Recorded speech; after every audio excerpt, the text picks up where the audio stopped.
तो एपिसोड की शुरुआत में हम लोग को द पिरामिडल 5 कॉन्टिनेंट के बारे में बताया जाता है। उस दुनिया को बनाने के बाद उधर एक युद्ध छिड़ गया था और उधर के सारे इमोर्टल धीरे धीरे करके खो जाने लगे। बस आसमान से एक धुन बज रहा था और ऊपर हम लोग देखते हैं कुछ लोगों को जो कि बैठे हुए थे और हम लोग कह सकते हैं कि वो लोग हवा में उड़ रहे थे। उसके बाद कोई कह रहा होता है, लिंक सुनो, इंसान और डीमन के युद्ध में इंसान जीत गए हैं। और उसके बाद क्या, इंसान जब डीमन से फाइट करते हुए जीत गया उसके बाद इंसान सारा जगह फैल गया, जैसे कि और 3 कॉन्टिनेंट में से किधर भी हो सकता है। अभी हम लोग ईस्ट कॉन्टिनेंट में हैं, जो कि तीनों रिलम में सबसे ज्यादा बेस्ट जगह है कल्टीवेशन करने के लिए। लिंक उधर देखो, वो बहुत बड़ा माउंटेन को जो कि हमारे सामने है वो बहुत ही ज्यादा बड़ा नहीं दिख रहा है। फिर लिन भी बोलती है हाँ वो बहुत ही ज्यादा बड़ी है। फिर ये बोलते हैं कि देखो हम लोग मिडिल ऑफ द कॉन्टिनेंट में बैठ के सारी जगह को कब्जा करके रखे हैं। ये दर्शाता है कि हमारा सेक्टर बहुत ही ज्यादा पावरफुल है। लिन बोलती है हाँ मास्टर ये सब तो ठीक है, लेकिन हम लोग चलते हैं और spirit van middle of the continent को कब्जा करते हैं, वो ज्यादा अच्छा रहेगा। मास्टर बोलते हैं नहीं, हम लोग उधर जा नहीं सकते, उधर बहुत ज्यादा पावरफुल लोग रहते हैं, अगर हम लोग उधर गए तो हमारा कचुम्बर बन जाएगा। लेकिन तुम इधर की जगह को भी देख सकते हो, ये जगह बहुत ही शांत है और बहुत ज़्यादा ब्यूटीफुल भी है,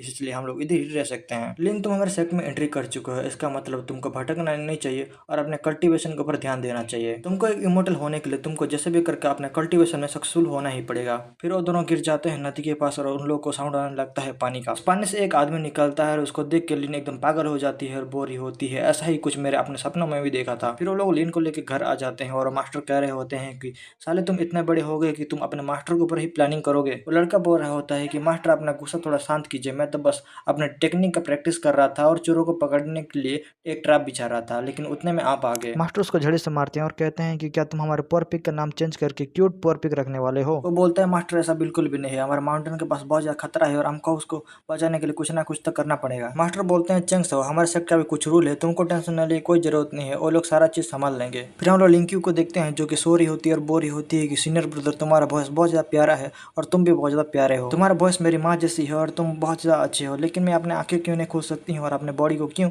घुमा नहीं सकती हूँ। फिर मास्टर चैंग साओ के ऊपर एक टोकन फेंक देते हैं और बोलते हैं कि लिंक्यू जब उठ जाए उसको पहाड़ के ऊपर ले आना। फिर वो मास्टर गुस्सा होकर उधर से चलने लगते हैं और बोल रहे होते हैं कि मैं ये बकवास चीजों के ऊपर क्यों ध्यान दे रहा हूँ, मुझे तो अपने कल्टीवेशन के ऊपर ध्यान देना चाहिए। फिर हम लिंक्यू को देखते हैं जो कि मास्टर के जाने के बाद अपने आंखें खोलती है और बोल रही होती है कि सीनियर ब्रदर तुम तो कितने ज्यादा लंबे हो। चैंग साओ बोल रहा होता है मास्टर का कल्टीवेशन बेस बहुत ज्यादा डैमेज हो चुका है और उनका सोल भी उतना ज्यादा पावरफुल नहीं है, तो मुझे डर लग रहा है कि वो इमोर्टल सेशन को पार कर पाएंगे या नहीं कर पाएंगे। लिन भी ये सब सुन रही होती है और बोल रही होती है कि सीनियर ब्रदर क्या कहना चाहते हैं। फिर लिन सोने की एक्टिंग करने लगती है और चैंग साओ उसकी तरफ बढ़ने लगता है और कह रहा होता है कि मैं भी अपने ट्रैप में बिछे हुए इफेक्ट को कम करने के लिए जा रहा हूँ, कृपया करके मुझे कोई ठरकी आंसर मत समझ लेना। चैंग साओ बोल रहा होता है उसने अभी भी अपना कल्टीवेशन स्टार्ट किया है, वो पावर की इफेक्ट को कैसे झेल सकती है। लिन अपने मन में बोल रही होती है कि सीनियर ब्रदर क्या क्या बोल रहे हैं, मुझे तो कुछ भी समझ में नहीं आ रहा है, चलो देखते हैं वो क्या करना चाहते हैं मेरे साथ। फिर चैंग साओ उसको हील करने लगता है और कह रहा होता है कि अभी मैं उसको हील कर रहा हूँ, लेकिन चलो इसका फायदा उठाते हैं और देखते हैं उसका सोल के ऊपर क्या हो रहा है। चैंग साओ उसके सोल को देख रहा होता है और कह रहा होता है कि उसके बॉडी में उसका सोल एकदम परफेक्ट है, उसके बॉडी में कुछ भी गड़बड़ नहीं है।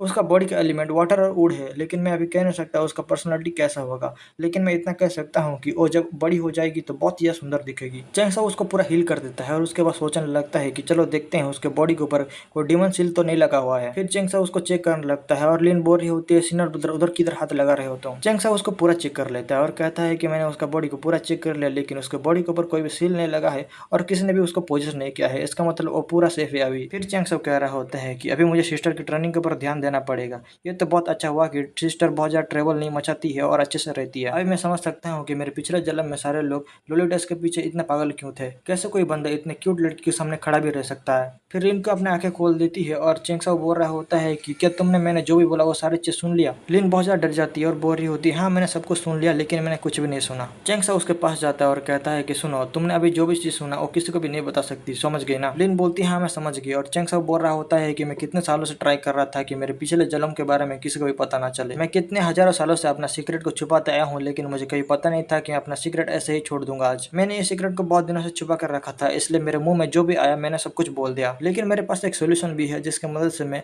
अपने सीक्रेट को सीक्रेट ही रख सकता हूँ। जूनियर सिस्टर मुझे तुमको मारना ही पड़ेगा। लिन उसको देख के बहुत ज्यादा घबरा जाती है और चैंग साओ अपने आप को शांत करता है और बोलता है कि बस तुम किसी को भी कुछ भी नहीं बताना जो भी अभी भी तुमने सुना। लिन बोलती है हाँ मैं इसके बारे में याद रखूंगी, और चेंग साओ बोल रहा होता है कि मास्टर को भी इसके बारे में पता नहीं चलना चाहिए। लिन हाँ बोलती है, लेकिन चेंग साओ बोलता है कि लेकिन तुमको हेवनली दाव के नाम पर प्रॉमिस करना पड़ेगा। लिन उसके बारे में पूछने लगती है और बहुत ही ज्यादा पूछने लगती है, इसलिए उसका सर दर्द करने लगता है।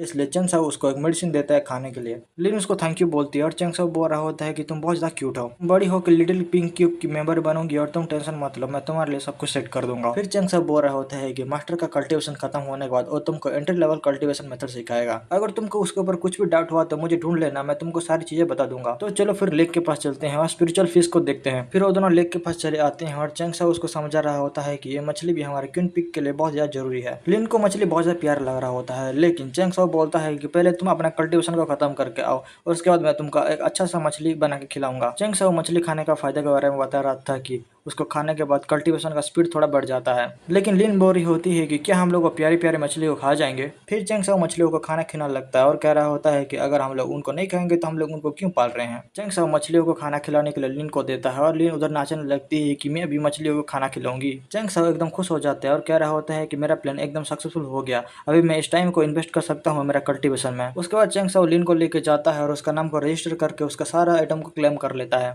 लिन उसको थैंक यू बोलता है और चेंग साओ बोलता है कि तुमको थैंक यू बोलने की कोई जरूरत नहीं है, एक सीनियर ब्रदर को ये सब करना चाहिए और मैंने सब कुछ कर दिया है तुम्हारे लिए। तो चलो आज से तुम लिटिल कॉल्पिंग की एक स्टूडेंट बन चुकी हो, कैसा लग रहा है तुमको। फिर हम लोग कुछ दिन जाने के बाद देखते हैं लिन को मास्टर ज्ञान दे रहे होते हैं, लेकिन उधर हमारा चेंग साओ आ जाता है और गायब भी हो जाता है। तो लिन बोलती है मास्टर और सीनियर ब्रदर कहाँ गायब हो गए। मास्टर बोलते हैं तुम्हारे सीनियर ब्रदर अभी वाटर एस्केपिंग टेक्निक का प्रैक्टिस कर रहा है, उसको स्केपिंग टेक्निक के बारे में बहुत ज्यादा पसंद है, इसलिए उसने बहुत सारे टेक्निक को मास्टर भी करके रखा हुआ है। लिन बोल रही होती है कि मास्टर ब्रदर तो बहुत ज्यादा कूल है, लेकिन मास्टर बोल रहे होते हैं कि अगर वो स्पेल को प्रैक्टिस करता है तो मुझे और भी ज्यादा खुशी होगी। चेंग साओ अपना प्रैक्टिस को कंप्लीट करके चला आता है और कह रहा होता है कि मैंने वाटर एस्केपिंग टेक्निक में मास्टर कर ली, लेकिन अभी भी मेरा स्पीड बहुत ज्यादा स्लो है, मुझे थोड़ा स्पीड करना होगा।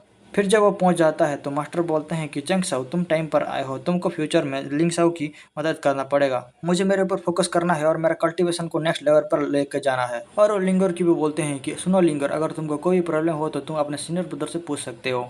फिर वो मास्टर उधर से गायब हो जाते हैं और चेंग साओ बोल रहा होता है कि मास्टर रुक जाओ, मुझे कुछ आपको बोलना था। फिर वो कहता है रुको, मैं उसको ये तो सिखा सकता हूँ कि कैसे कमजोर बनकर रह जाता है, अगर मैं उसको ये सिखा देता हूँ तो मेरे लिए कोई टेंशन नहीं है, उसको कोई भी परेशानी नहीं होगी। फिर हम लोग कुछ दिन जाने के बाद देखते हैं चेंग साओ लिनियर को अपने पास में बैठाया होता है और कुछ क्वेश्चन पूछ रहा होता है। लिटिल सिस्टर, अगर सोचो कि तुम अगर कल्टीवेशन करके 9 स्टेज ऑफ सोल रिलम पर पहुंच गए, लेकिन तुमको एक 6 स्टेज ऑफ सोल रिलम का बंदा परेशान कर रहा है, तो तुम क्या करोगे। तुम्हारे पास 3 ऑप्शन है, तुम जस्टिस के लिए उसके साथ फाइट कर सकते हो, और दूसरे ऑप्शन में तुम उसका एक ट्रेजर फेंक सकते हो जिससे कि वो लालचा जाएगा और उधर दौड़ पड़ेगा, लेकिन तीसरे ऑप्शन में तुम अपने आप को ऐसे दिखाओगे कि तुमने कुछ भी नहीं सुना है और अपने रास्ते में तुम चल पड़ोगी। इनमें से तुमको एक ही ऑप्शन चूज करना है, तो बताओ तुम क्या चूज करोगी। लिंगर बोलती है मैं ऑप्शन 1 को चूज करना चाहूंगी। चेंग साओ बोलता है चलो सोचा कि वो आदमी तुमको झूठ बोल रहा था, उस आदमी का लेवल तुमसे भी ज्यादा है, तब तुम क्या करोगी। लिंगर बोलती है अगर उसका लेवल मुझसे भी ज्यादा है तो मैं ऑप्शन बी को चूज करना चाहूंगी। चेंग साओ बोलता है ये तुम बिल्कुल भी मत भूलो कि तुम एक फीमेल कल्टीवेटर हो, वो आदमी अगर एक खतरनाक आदमी निकला तो वो तुम्हारे ब्यूटी को चीर फाड़ के खा जाएगा। ये सुनकर लिंगर बहुत ज्यादा डर जाती है और चेंग साओ भी उसको एक और चांस देता है, तो लिंगर चूज करती है ऑप्शन सी। फिर हम लोग 10 साल जाने के बाद देखते हैं लिंगर आके बोलती है सीनियर ब्रदर तुम अभी तक सो रहे हो।